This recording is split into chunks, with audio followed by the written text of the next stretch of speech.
समझ नहीं आ रहा अपने सैलरी इंक्रीमेंट का क्या करूं। बेटा इतना क्या सोच रहा है? अपने म्यूचुअल फंड्स के एसआईपी का टॉप अप करा ले। This is the right time. क्या समझ में नहीं आया? बेटा इतना क्या सोच रहा है? अपने म्यूचुअल फंड्स का एसआईपी टॉप अप करा ले। This is the right time. आप समझा?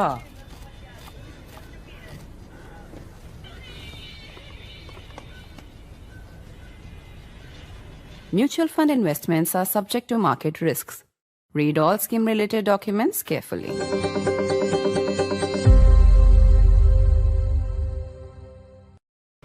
On the Prime Minister's 75th birthday, perhaps the first birthday call of geopolitical significance that he received was from American President Donald Trump, who made a call to Prime Minister Modi on the eve of his birthday, close to midnight, in fact, in India, and later posted on his social media network, Truth Social, how it was a great conversation and how, quote unquote, Narendra was his great friend.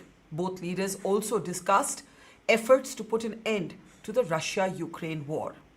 The call is being watched with great interest. The last time both leaders spoke was on the 17th of June, and by all accounts, that call did not go well.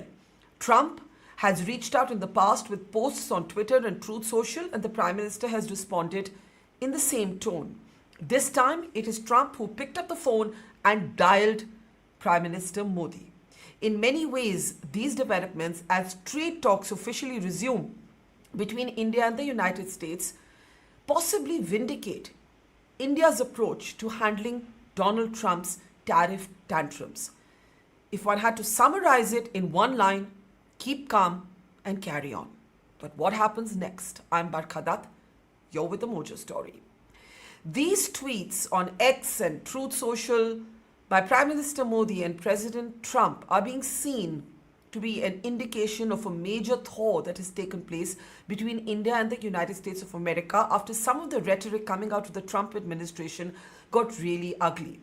It's important to remember that the 50% tariff slapped by the Americans on India, 25% of this, a so-called penalty for the purchase of Russian oil, is still in place. But trade talks that had broken down have resumed. That said, where both leaders were barely talking after a reportedly acrimonious phone call on the 17th of June, Trump has picked up the phone and called the Prime Minister.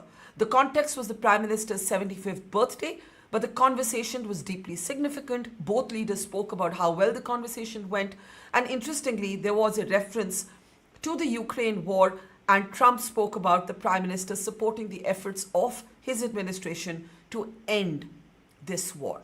In the last couple of days, the Trump administration has for a change not gone for India. In fact, intriguingly, even as Trump is scheduled to speak with Xi Jinping on Friday, there is now talk of imposing a 100% tariff on China. This is something Trump was earlier asking the European Union to do in the context of India. But notwithstanding this great thaw, with the trust having been broken by Trump's volatility and unpredictability, it's less clear what happens next. To decode this big geopolitical moment, let me introduce our very, very distinguished panel of experts who are joining us literally from across the world. From here in the national capital is veteran diplomat, Ambassador Bhaswati Mukherjee. It is a great pleasure to see her. Good to see you, ma'am. Also joining us today is Velina. Velina Chakarova is, of course, a geopolitical strategist and the founder of FACE. Good to see you. Also joining us from Washington today is Chidanand Rajghatta, author and veteran journalist. Good to see you as always. And also joining me, I think from his social media feed, I gather he's in Kuala Lumpur right now, but I'm not sure, is Cyrus Jansen, internet personality, one of the world's best known geopolitical analysts. Good to see all of you, and I want to get started with first comments. We don't have actual statements by both leaders on camera, but we have their tweets, we have their social media posts. I must start with you, Ambassador Mukherjee. A week ago, you and I were at an India Foundation event, and we were talking about how a week is a very long time in geopolitics, right? Things seemed very tense, though somewhat better, but no one was clear when the two principals would speak. Prime Minister's birthday provided an opportunity, and the call seems to have gone well by all accounts. How do you view this development, ma'am? Well, I recall, Barkha, that when we discussed this, I said that you can be sure that India will not blink first. And Prime Minister's birthday gave a very good opportunity for President Trump to blink first without losing face. Because according to the Indian custom, it is perfectly normal and natural to reach out and give the birthday wishes. And that is exactly what happened.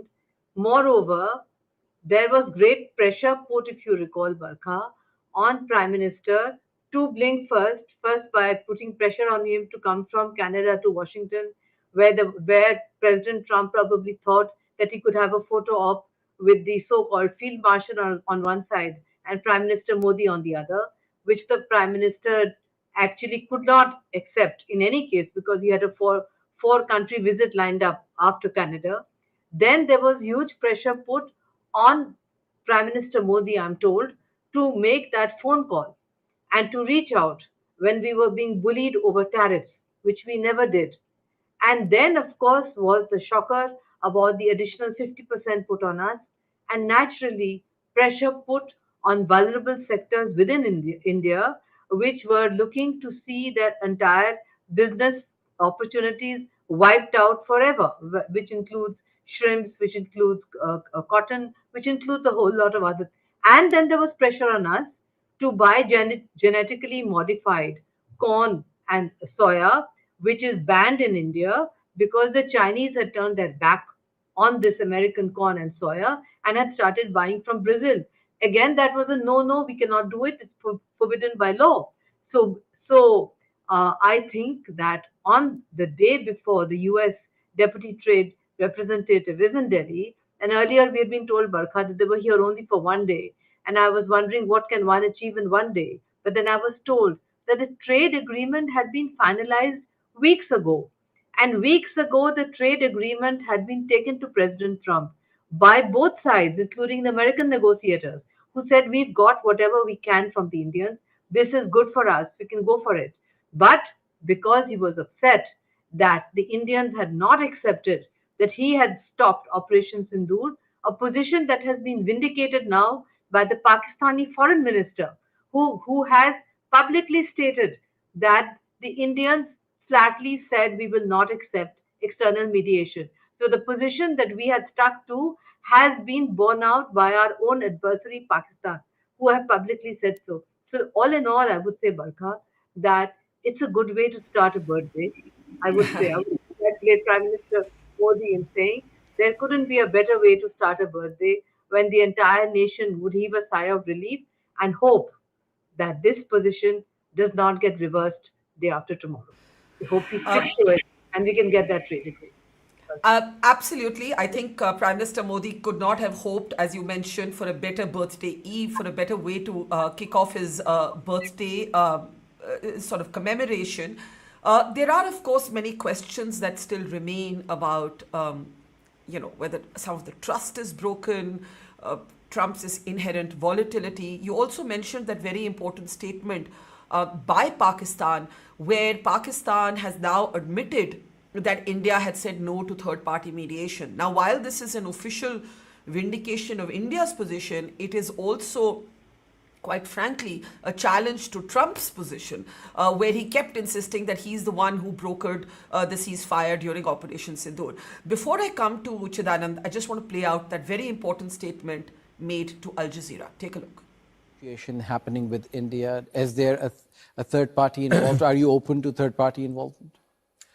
Well, we don't mind, but India has categorically been stating it's a bilateral, so we don't mind bilateral. When we met 25th of July, bilateral meeting, myself with Secretary Rubio in Washington, I asked him what happened to the dialogue. Says India says that it is a bilateral issue. We don't. So we are not begging for anything. If any country wants dialogue, we are happy. We are welcome. We are a peace-loving country. We believe that dialogue is the way forward. But obviously, it takes two to tango. So unless India wishes to have dialogue, we can't force dialogue. We don't wish to force dialogue. So this is a very important statement, Chidanand, not just because it reinforces India's position, But actually, if you go back to the reporting around the 17th June phone call between Prime Minister Modi and President Trump, and the readout of the MEA actually made this clear that Prime Minister stressed that there could never be any mediation, no role for mediation by a third party when it came to problems between India and Pakistan in this case. And now Pakistan is saying so themselves, right? I think so. That's one. Two, what's going on? What happened? Why did Trump change his mind? Something happened. Yeah, thank you, Barkha, for having me. Yeah, something happened, and that was a short-term business transaction. President Trump forgets. I mean, he has no long-term memory. Look, going back to his first term, and even before, at the start of his term this time, when Prime Minister Modi visited the White House, President Trump has been briefed by his national security advisors that don't get into the India-Pakistan, fracas. That is not our business. It's a bilateral issue. These are long-established positions. In his first term, I have it on good authority that his National Security Council South Asia people actually spent 45 minutes with him telling him that's not where you go. He forgets, and this time particularly because there was a business transaction that involved his sons, his family, Steve Witkoff, his sons. You're talking about the crypto deal with Pakistan's crypto council. Yeah, so, he just sort of walked into that. And now they're trying to reel it back. And, with professions of, friendship, my friend Narendra, I'm just waiting for them to call each other bro and dude. But that's not how it works, There are no friendships, between individuals. These are, friendships between nations, and not even friendships. It's actually, every country fights, for its national interests. The U.S. does it, so does India. So I think now there is a gradual realization in the White House that they may have overplayed their card. It's one thing to push around, Panama and Grenada and Jamaica or client states and vassal states. You can't, do this with India and China. These are countries of 1.5 billion people each, and you have the grandstanding does not work and did not work with both countries. All this could have been done quietly, with private diplomacy instead of public, grandstanding, instead of all this rhetoric. And you're actually saying that it all comes down to the fact that Trump's family had a business dealing with Pakistan's crypto council. That's actually the operative bit. That is one part of it. And the other thing is, look, he basically, this is a New York, realtor, approach that, a lot of bluster, a lot of grandstanding, public sort of deal making, trying to bully countries, and it's hard. And the fact is, he was offensive in the way the language he used about India, with talk of dead economy, and they can go and be with Russia. That didn't work, and I think India handled it very well. It was a great deal of calm, and did not push back in the same manner. And there is now a sense of, there's a realization that they pushed it too far. They're trying to reel it back. And particularly since, China too has not played ball. Look, the fact is, it's the US now which is actually running around begging, literally, rolling over and playing doggo, seeking talks with China, with India. It's the US interlocutors who are going to Delhi, who are going to Madrid, and all over the place, trying to, cajole. Because there is a genuine crisis, in the U.S. So let me ask you this before I go to my other two guests. Will the Peter Navarro kind of characters who've been coarse, who've been rude, will they shut up now? Will they zip up? Will they dial down, dial back? What will they do? Well, I don't know. I think there's this tendency to shoot their mouth, so I don't think that'll die down, and for that matter, the president himself. But the fact is, look, it's fall now, and, Cyrus will back me up on this, right? The biggest crisis right now in America, which very few people outside are noticing, is the farm crisis, right? They've begun to harvest soy, harvest corn. There are a ton of, China buys 50% of all U.S. Soy almost. And the Chinese have completely shut them out. we all talk about the Chinese stranglehold over, rare earths and minerals and stuff like that. The Chinese are not supplying, but the Chinese are also not buying U.S. soy. And if you just do a search on soy farmers, they're crying rivers right now because they're sitting on a ton of soy and corn, and the Chinese are buying from Brazil. The U.S. is trying to beat India into buying corn and soy. We don't need corn. I think the point about corn and soy is really important because I think I'm not sure if it was Howard Lutnick who just went on TV and said 1.4 billion people and they can't even buy a bushel of corn from us. Chidanand, can I just get the other two? I know you want to elaborate on this point, but let me just get first comments. And Cyrus, go ahead. Alongside all of this, Trump is scheduled to speak with Xi Jinping on Friday. He has reached a deal on TikTok. The interesting thing is that the rhetoric has moved from urging EU to slap 100% tariffs on India and China to now China. And in India, we were all asking, hey, China purchases more Russian oil than us. Why aren't you slapping China with a penalty tariff? And there was no clear answer. But suddenly there's a lot of attention to China. Do you agree with Chidanand, ambassador's take that in a way, on India just kept calm? There were so many people saying, why aren't you reacting? Why aren't you doing this? Why aren't you doing that? India played an old world classy hand of, rhetoric, and it worked. India actually behaved as it always does, with very restrained diplomats. And a number of people said, our diplomats are too old-fashioned. You need to keep up with Trump's age. Guess what? It worked. I don't know what changed, but something worked. What do you make of it, Cyrus? It's a great question. And I think, as a U.S. citizen, I'm looking at Donald Trump. I'm analyzing his moves. The interesting thing that we need to understand with Trump is that I don't think he has a very coherent strategy. What we've seen in these first 7-8 months of his presidency is that he has garnered this nickname of Taco. Trump always chickens out. And we see this where he tries to leverage against smaller nations that really can't fight back. So, for example, in Canada does not have the financial leverage, nor the population, nor the economy to really stand up to Donald Trump and their trade war. Canada is not in a position of leverage. But like the gentleman said earlier, when you're trying to go against India and China, these are countries that have 1.5 billion people respectively. They have a tremendous amount of leverage. And there's been a big shift. And this is what we've seen with Donald Trump is you're trying to bully China.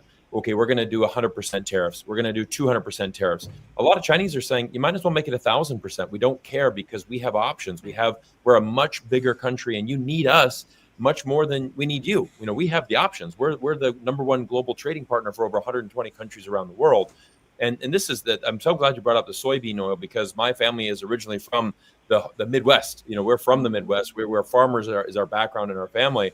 The soybean farmers is an absolute crisis. Let's not forget this point is during Trump's first presidency when they had a little bit of bout, Trump had to pass a $16 billion bailout for the American farmers to supplement them, and basically, try just to keep them, their farms open. So, are we going down that same road again, where the U.S. government's going to have to write another check to U.S. farmers just to make sure that they are able to, survive this difficult time? So I think a lot of people in the global South are very proud of India for standing up and not bowing down to Trump. And the thing is with Trump is you just have to wait. You just simply wait, and he's going to come back with a better deal for you. That's how you negotiate with Trump is you just simply wait. And we always see how him and his policy advisors, they're constantly shifting. They really have no idea what they're doing. And it's just been a tremendous amount of loss of time. That is the problem that I see is that all of us, we live in an international economy. We live in a global economy. We all want to do business together. But with this back and forth and tariffs on, tariffs off, all it does is it wastes time and it wastes opportunities in the business world. And unfortunately, it's the U.S. consumers who are losing as well because our cost of goods is skyrocketing, most especially food. That is absolutely skyrocketing the cost of that all in the United States. A lot of it doing Interesting. Both you and Chidanand have flagged this issue of food, of soy, of corn. Velina, to shift gears just a little bit, you have said on your commentary that you believe that the US will or might continue to cozy up to Pakistan. One theory we've heard for that is business. There might be other theories. You believe, and this reporting is taking place, that Trump might be meeting with Shehbaz Sharif and Asim Munir on the sidelines of the UNGA. How are you seeing everything? Well, we have to put it in a context, and a lot has been already said by my co-panelists on the show. I don't want to repeat myself, but there is a need for some clarification. Now, geopolitical rapprochement between United States and Pakistan is reality and is going beyond the business deals because of China. China is the biggest, the greatest backer of Pakistan. Now, one way how to create some sort of counterweight in South Asia and by extension, of course, in the Indo-Pacific region is establishing presence. So you're looking for options. They use the option, it was already outlined, to kind of mediate, even though that the Indian side didn't need and want mediation on behalf of the US, but the Pakistani did need that. And they, of course, used the opportunity to start building up on this relationship. So why? Why? If you say it's beyond business, why? Because, yeah, very clear. Very plausible response. Because right now, navigating, balancing between the two system rivals gives a country more leverage and more short-term gains. Short-term gains. So right now, Pakistan is eyeing optionality. If it positions itself also on, let's say, on the side of US for certain avenues of cooperation, it increases its leverage also towards China. That's the game here. But let's be real, that's a very limited game. It's a short-term and very limited game. What is the bigger game here? The bigger game, of course, was the pressure coming from Trump. And I do not agree with all the taco, for my American colleague. I see things very differently from what he outlined. In a sense that, yes, we might argue taco, that means Trump always chickens out.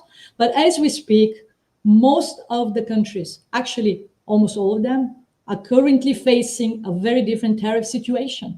So even with all the taco scenario, they end up being in a worse situation than prior to the threat or let's say imposition of tariffs. Right now, what's the target for India? Because I argue that the tariffs policy is not about tariffs itself. It's actually about much more, and that's the geopolitical realignment pressure. That didn't work out in the Indian case. India actually did not allow any country, whether it's China, whether it's Russia, or whether it's now United States, to exercise pressure on its own national positions when it comes to foreign security and defense policy. And that is what happened. But the tariffs are real. And here I would argue that the target, because I think that I said it also on your show, that both leaders will actually go on the phone and they will get along. That was my claim.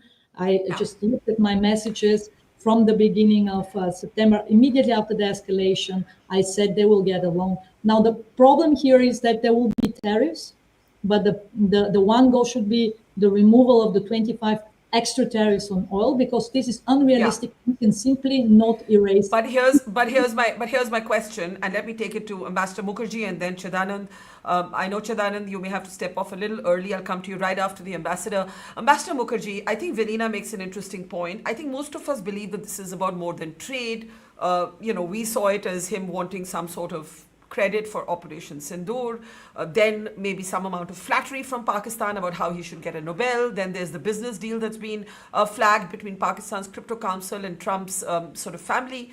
But Velina raises an interesting point, that it is about a geopolitics that is in churn.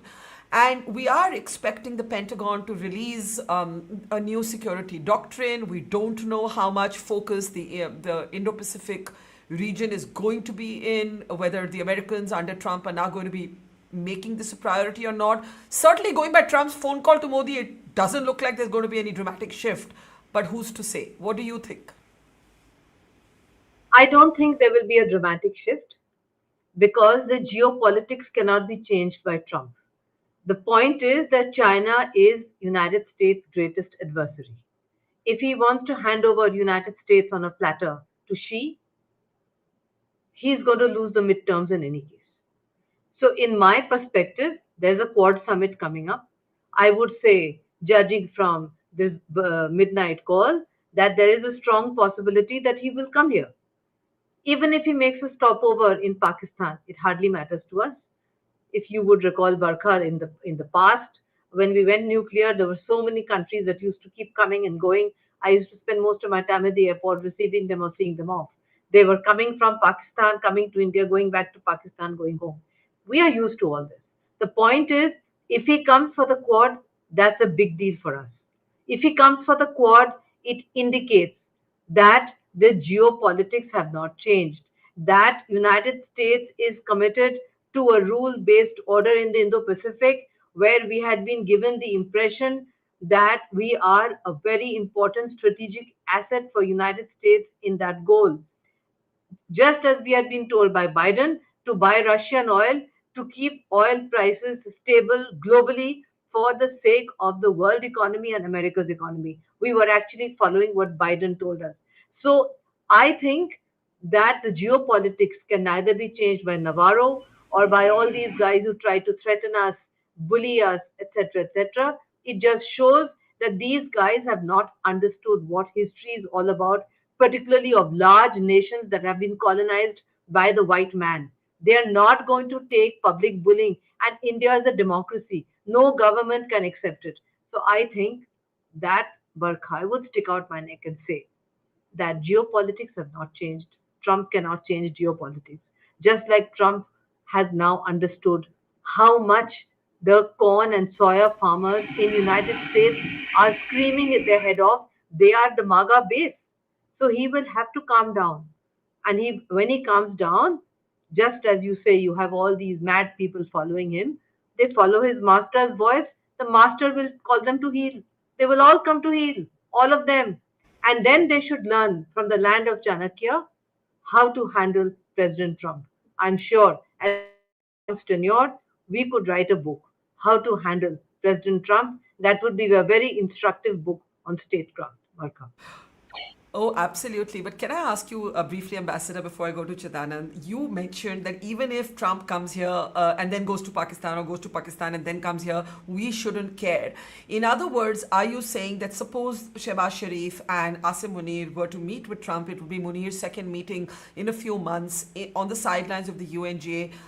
Is India's attitude, who cares? Or do we observe that there's something here, as Velina pointed out, a certain short-term, whatever interests are being served here, a certain short-term cozying up that is going on, and should we be concerned about it? We should not be concerned at all. The joke on social media when the Nepal thing happened was that Trump said, I thought Nepal had oil, not Oli, right? So that is exactly how I would take it. What is there to compare between Pakistan and India? He can meet the so-called field marshal 100 times. How does it change what India is today? How does it change the fact that we won Operation Sindoor? How does it change the fact that we demonstrated that the Chinese weapon systems supplied to Pakistan in this proxy war did not help? Because at the end of the day, it is the Pakistanis who have to use those weapons, not the Chinese. So it's as simple as that. Whereas in our case, we demonstrated that we won Operation Sindoor and we are ready for the next. The whole nation is ready for the next. So he can keep on meeting the field marshal. What difference does it make? And as far as the cryptocurrency is concerned, Barkha, my assessment is it's going to come a cropper. Just like the so-called oil in Baluchistan that he wants to take, and the oil in Nepal that he thought existed, and that's why he got rid of Oli. It's the same thing as far as we are concerned. Okay, that's a very interesting side note there about the regime change politics, you believe, by America in Nepal. But to stick to the subject at hand, Chidanand, you said the White House realized that it overplayed its hand. Cyrus echoed you on the importance of what's happening in the farming belts of the United States of America. But how did he suddenly have this, sort of moment of enlightenment? How did he suddenly have this epiphany? I take Cyrus's point that it isn't a coherent, structured policy. They're almost improvising as things go along. But something must have happened to tip the scales. Do we have any idea what that is? Absolutely, Barkha. Like I mentioned, it's fall, it's September, and between now and throughout October, for the next 6 weeks is the harvest season. And there are, crop soy and corn being harvested, particularly in Middle America. And there are senators from, Iowa and Nebraska. These are the breadbaskets of United States who are up against it. There's a midterm poll coming, right? And these are states, thinly populated states, but with a lot of farmland and farmers who are influential. The farm lobby. I mean, we always talk about the drug lobby, the pharmaceutical lobby, the tech bros, funding politics. The farming lobby is huge. And by the way, the American farmer is not a poor farmer. Most American farmers are millionaires, right? And their landholding, the average landholding is something like 500 acres, not 2 acres like in India. So they're very influential. There's a lot of, farm money that comes into politics. And the converse is also true. There's a lot of, subsidies. And like Cyrus mentioned, the last time in his first term, when, Trump took on China and got beaten up because the Chinese again shut down, buying American corn, Trump had to actually subsidize the, farmers to the extent something like $20 to $30 billion. So yeah, there's a realization, there's a midterm coming up, and each of these states in Middle America gives thinly populated, but provides 2 senators per state, even when their population is just like 2 million. So Sure. it was an important alert, and like I said, I urge you go online and just do a search for soybean farmers, and you will see the amount of pressure there is now on the administration to back down, to figure out some way. Because the Chinese were very clear, zero soy from you. We're going to buy from Brazil and Argentina, which are big producers. So believe it or not, the whole BRICS, anti-BRICS thing that Trump started off, that ties up with this, because suddenly China-Brazil trade is booming, because Brazil has a lot of agricultural produce. So there is a sense, there's a realization, that this is not working out well. We got to reel back. I'll also flag one other thing, even with respect to India. Actually, simultaneous with the trade negotiator visiting India, the CEO of PepsiCo, an entire board of PepsiCo is right now in India. They met Prime Minister yesterday because they're freaked out. They're suddenly facing 40% sin tax on their, their sugary poison that they dispense called, Pepsi Cola. And, just Kurkure is not going to keep them afloat in India. So there's a lot happening. There is a sense that, they're suddenly losing markets of 1.5 billion people. They started off with this swagger saying, oh, you need American consumers. Okay, but the reverse is also true. You need the US, Indian market. You need the Chinese market. Sure. Trade is two-way. And, countries negotiate quietly, privately. There's give, there's take. And this whole business of grandstanding and trying to, bully countries just did not work. So let me bring in Cyrus now. The next logical question would be Trump may try and cut a deal with China. After all the sort of, there is a call with Xi Jinping. There is a deal on TikTok. How are you watching that space? Well, I'm watching it very closely because in the last few weeks, there's a couple very interesting observations to make. Number one, we already talked about the soybean, and that's in this quarter, China has not bought any soybean. But I want to bring in, the world's largest company, which is NVIDIA, $4 trillion market cap. So when NVIDIA reports earnings in America, this is a big event. This is everybody's watching this. And I remember watching this with some Americans, and one of them was a hedge fund manager. And he said, the key metric I'm looking for is how many H20 chips did China buy last quarter? I told him China bought none. Now, and he said, I will believe that when I see it, but there's no way that China could do that because they still need that technology. 10 minutes later, the NVIDIA earnings come out. China didn't buy a single H20 chip. And this is again the document. Basically, we're seeing Trump overplaying that hand because initially we're gonna ban China from buying these chips. Jensen Huang says, hey, if you ban us from selling our chips to China, that's going to cost us $15 billion in revenue. That's not that is a significant fund, and we want to build. We want to sell our chips to China as well. And so you're constantly seeing this effort. And when I meant earlier with as far as waiting and talking I'm talking more specifically with bigger countries like a China and like an India that have leverage. Smaller countries. So you don't agree with Velina that I mean, you're basically saying he's got his way with smaller countries, but he's had to backpedal, from taking on India and China. Absolutely, he's absolutely had to backpedal, and I mean and the thing is that China holds a trump card, pun intended. They have the rare earth minerals, and that is something that there is nothing the United States can do other than cut a deal with China and work with China, because China absolutely dominates that industry. And so, for example, to fund the United States military, you need to have these rare earth minerals that only China can process. So this is a constantly, I think, a very typical Trump move where we see him, say this, but then back down and say this. And I think the tariffs really are more of a negotiation with China, him wanting to, you have to feed into Trump's ego. Trump has a very large ego. So, he needs to feel like he's the big man in the room and say, you're going to do this. But then at the end of the day, he's just extended the TikTok deal another 90 days. It was just announced a few hours ago. So, obviously they're negotiating the TikTok as well. We're hearing now that the algorithm is going to stay the same. Of course, many U.S. investment companies have bought shares into TikTok. So it's a point that I frequently make, is that when we're talking specifically about U.S. and China, these economies are too intertwined, too connected for them to decouple or for us to start tariffing. It just, at the end of the day, it backfires on America because it affects us. We cannot live the American life that we want to live in America without China, and that's just the simple reality.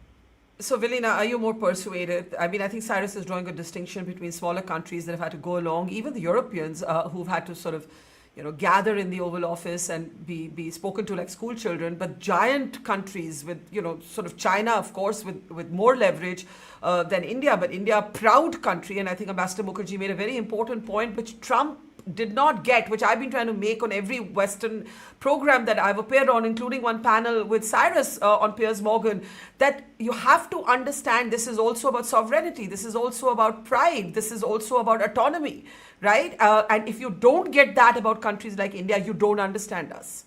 But Vilina, go ahead. Okay, good. So there is a very big differentiation between narration and the world of narration and the world of telling stories and the reality as it is. So it doesn't make much sense to discuss the character and the personality of Trump, because at the end of the day, whether he started at a level of 125% tariff, all of these countries, and right now we address the issue of Brazil and in India, they are currently facing the largest, unproportionally higher tariff as compared to other, not just BRICS plus countries, but even if you take a look at the Indo-Pacific partners of India, India is by far facing the highest tariff. So what's the point here? The point is that by the end of the day, we might argue that this is, Trump always chickens out approach. But at the end of the day, these countries end up with a higher tariff than before Trump. And that was my whole point. My second point was that it was, the Chinese position was presented. Let me now present the Anglosphere position. And I do not say that this is the right approach. Coercion, exercising pressure on countries to align with the one, or let's say against the other bloc, is definitely not the right way of doing things. But this is where we are. It's an unprecedented period of international relations. More or less, most of the things that we are seeing are a first. And I can assure you there will be more first that we will be discussing on your show in the next months and years, because the situation is such that with tariffs or not, with the accelerator being Trump or not, China would still have been doing all this stuff on America, American consumers, American companies, American businesses, because the decoupling is an issue that comes on both sides. Now, we might argue about the speed, we might argue about the scope and the scale of the bifurcation of the global system, of this Cold War 2.0 between America on the one side and China and Russia on the other. Because again, here, one important topic that we haven't discussed was this, I would say, a little bit desperate try on behalf of the American administration to exercise pressure on India, extra pressure through tariffs on Indian position towards Russia. And that was desperate in a sense that right now India, let's say, has more optionality because of the normalization of the relationship with China. That has nothing to do with Trump, as it was wrong wrongly presented by many Western analysts. It has the depth and scale of the relationship with Russia that has not necessarily to do only with the ongoing Russian ambitions in Eastern Europe and beyond, but Russia for itself has already sided, has already taken a side prior to 2022. India is in a different game. India is not taking sides. The only side that India has taken so far is its own side, its own national interest, and that in itself has a very high price. Strategic autonomy is the highest price to pay. So I think we all agree with what you've just said, that last bit, that India has taken its own side. I have just about 3-4 minutes left for final comments. I'll start with you, Velina. You said India's taken, a position that is about our own interest, and there will be a price attached to it. What is that price in the days ahead? Do you see Trump, as Ambassador Mukherjee said, he got a kind of social face saver he didn't lose his ego in picking up the phone and saying happy birthday to Prime Minister Modi, and they were able to sort of break the ice. But he needs a face saver to walk back the 25% penalty. And he can't get that unless he brings home a deal on Russia-Ukraine. That is the only face saver that allows him to walk that back. So this price that you think India may have to pay, what is that price according to you? Yeah, very short answer so that my co-panelists have the chance to respond. First and foremost, the answer lies in your question. There will be some sort of ceasefire or kind of negotiation process. There you go, the 25% will be extra tariff will be removed. And I would go for the scenario of 15% tariff. India has to eye at least, let's say in the worst case scenario, 15% tariff, similarly to South Korea and Japan. That should be the bottom line of the negotiations on the Okay, tariffs.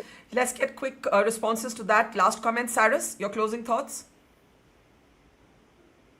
I just want to reiterate, I think that right now, I think that India is going to, I like their decision to basically move forward with the sovereignty. I think you brought that point up. I think it's very important. I do think that Trump is going to have to, he will reduce this, for example, this extra 25% because it's an unfair penalty. I mean, we look at the United States, for example, we import hundreds of billions of dollars worth of uranium from Russia. We've done that since the start of the war. That has not stopped because our nuclear program in the United States depends on uranium coming from Russia. So, we have this double standard, which has become, unfortunately, a cornerstone of United States foreign policy. But I do think that this is an opportunity, for Trump and Modi to come together and have a better deal where there will be a reduction in tariffs. I don't think that you're going to see India have that continued high rate of 50%, which is obviously one of the highest in the world. And, at the end of the day, again, I think Trump wants to have India and have a good relationship with them. So there's going to have to come a negotiation.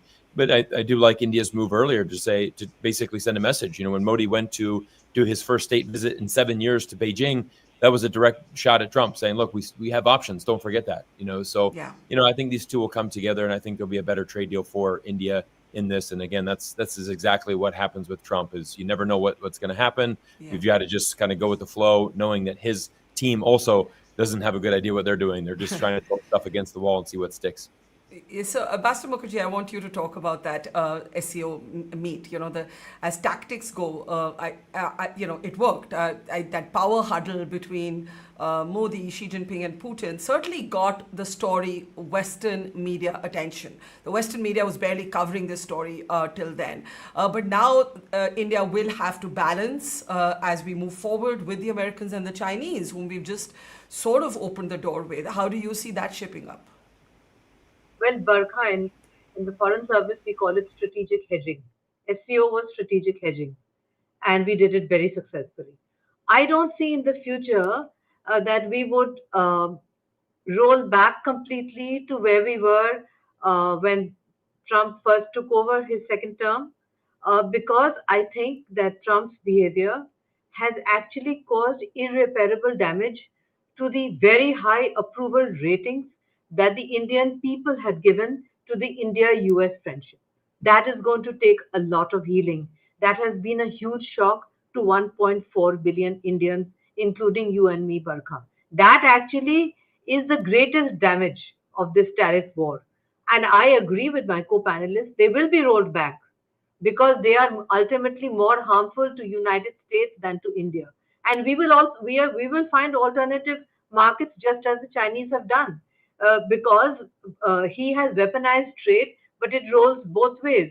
So I would say, therefore, Barkha, that we will continue strategic hedging. We will continue what we've done at SCO. It is not going to be the same India, innocent India, that went into Quad earlier thinking United States is our best friend, we will hold their hand, they will hold ours, and we will walk into the brave new future together. That is all gone. That is finished. It doesn't matter who follows Trump. That innocence which Indians had, that perception that our new best friend is United States, that is gone. It's going to take years and years of effort to bring that back. Welcome. I totally agree with you, and I love this phrase, strategic hedging. Chidanand, let me give you the closing word here. The midterms are going to also define, this. We keep saying here 3 more years of Trump, but the midterms are going to matter. And the news on jobs, the news on what's happening in the farming belt has to get better for Trump to do well. I'm imagining in the midterms, though I also know that the assassination of Trump ally Charlie Kirk may have also galvanized and mobilized his base in a very emotional way. How are you seeing sort of Trump's political hold over everything right now? The bro exchange, the birthday greeting, is an important indication that he has realized that his way may work with smaller nations. It won't. Very interesting that the exchanges actually mentioned Ukraine, both of them, and it does look like India has in some ways started to dial down on a purchase of Russian oil. You're seeing reports of the Adani shipping turning away or telling Russian ships not to come. The problem with the whole Trump dispensation is they want everything done quickly, urgently, right now. They want to produce results. They want headlines. They want big numbers, and it doesn't work that way. It's not as if buying Russian oil, it's a tap and you turn it off and say, all right, we're done.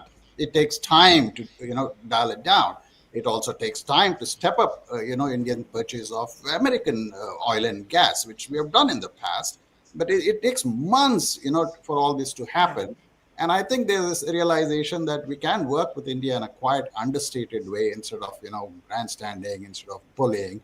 And so, and that pretty much should apply to across the board. It's one thing, the whole spectacle over the last 2-3 months of all these European leaders and Japanese and Koreans coming, lining up like, getting berated in the Oval Office. And the other instructive thing was, the South Korean episode with Hyundai, right? You want, foreign companies to come, to invest, to do stuff here. And when they do, you lock them up, you handcuff them, ship them off as if they're criminals. And if you noticed, 2 or 3 days after that happened, and it was a horrible spectacle. It was Trump who reached out to the South Koreans and literally tweeting, please come, I'm sorry, we didn't mean to do this. We need you to come and train us. So there's a lot of now realization in Washington that these kind of strong arm methods, it's fine. You can do it to Venezuela or, some foreign country somewhere, but not with the big countries. And even with small countries, it pays off, to be civil. It's not as if Biden or, Obama or George Bush were any less, patriotic. They wanted to make America great too. But they didn't go about it in this kind of New York realtor way, I'd say. So, New York realtor way. All right. Some great lines there. All I think we can say is we live in uncertain times. The one thing everybody agrees on is that there is no necessary stability to the forecast. I think for even the next 6 months. And I think Ambassador Mukherjee made the very important point that India has been altered by this. So while recognizing the importance of the relationship with America, you're not going to invest all your, that sort of leaning towards America, believing that America was in your corner.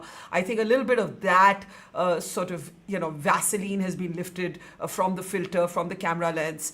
And I think it's a more realistic evaluation possibly more transactional, possibly like Trump, India has learned that first we put our interests and then look at anything else. We'll leave it there. Thank you. This has been an excellent panel. I really value everything that I've learned from all of you. Cyrus Jansen, Ambassador Mukherjee, Chidanand Rajghatta, and of course, Vilina Shakarova. Thank you so much and see you all soon. Thank you. Take care. It's great to see you here. Thank you for watching our work. If you haven't subscribed yet, don't forget to click the bell icon and subscribe to Mojo Story and support independent, robust journalism.